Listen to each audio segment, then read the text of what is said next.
mtaratibu, mwenye macho ya aibu, msahau na jaribu, ila nakumbuka sana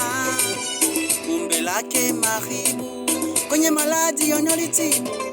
siri yangu karibu, bado nakumbuka sana ayolifanya silali, jokali nitafute tukale, lakini hata kujali jali atake kwa na wale, ayolifanya silali, jokali nitafute tukale, ilo na kujali jali aka napata wapi kama ile